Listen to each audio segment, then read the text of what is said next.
নমস্কার বন্ধুরা, রাধে কৃষ্ণ। আজকে একটা সুন্দর টপিক নিয়ে আলোচনা করব যে কর্মা ইয়াদ ফেস, অর্থাৎ কর্মই চিরন্তন সত্য।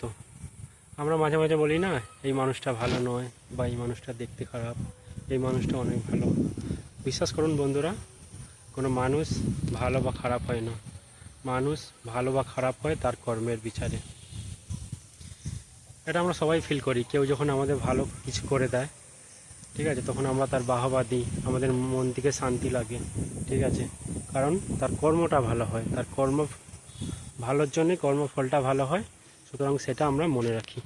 আবার কেউ যদি আমাদের প্রতি খারাপ আচরণ করে বা খারাপ কর্ম করে, তাহলে আমরা একটা যেমন নতুন অভিজ্ঞতা পাই, তেমন আমরা সেই দিক দিয়ে বিচার করি যে লোকটা ভালো না। অর্থাৎ জিনিসটা হচ্ছে কর্মই ইয়াদ ইট ফেস। যদি কর্মই প্রকৃত সত্য না হতো, তাহলে দুনিয়াতে এমন কিছু লোক আছে, ঠিক আছে, যারা শুধু কর্মের মাধ্যমেই বিশ্বটাকে জয় করেছে। তারা দেখতে না হ্যান্ডসাম, না খুব সুন্দর, কিন্তু তারা চিরন্তন সত্য বা চিরস্থায়ী হয়ে থাকবে তাদের এই সুন্দর কর্মের জন্য। আমরাও গর্বিত ফিল করি যখন আমরা কোনো ভালো কর্ম করি। কর্ম করলে যদি কারো ভালো কিছু করতে পারি কর্মের দ্বারা, সত্যি তখন মন থেকে একটা আলাদা সুকুন মিলে, একটা আলাদা শান্তি মিলে। কারণ ভালো কর্ম ভালো ফলই দেয়। আবার যদি চা না সত্ত্বেও কারো প্রতি খারাপ কর্ম বা খারাপ আচরণ হয়ে যায়, তখন মন থেকে একটা গন্দেগি বা খারাপ ফিল হয়।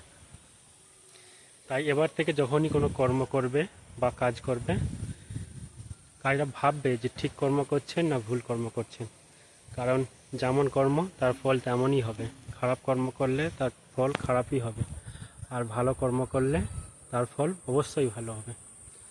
সুতরাং যদি মন থেকে সুখ চান, শান্তি চান, অবশ্যই ভালো কাজ করুন। ভালো কাজের মাধ্যমেই মানুষ চিরন্তন সত্য, চিরজীবিত হয়ে থাকে, খারাপ কর্মের দ্বারাই নয়। ভিডিওটা কেমন লাগলো জানিও। ভিডিওটা ভালো লাগলে লাইক ও কমেন্ট করো।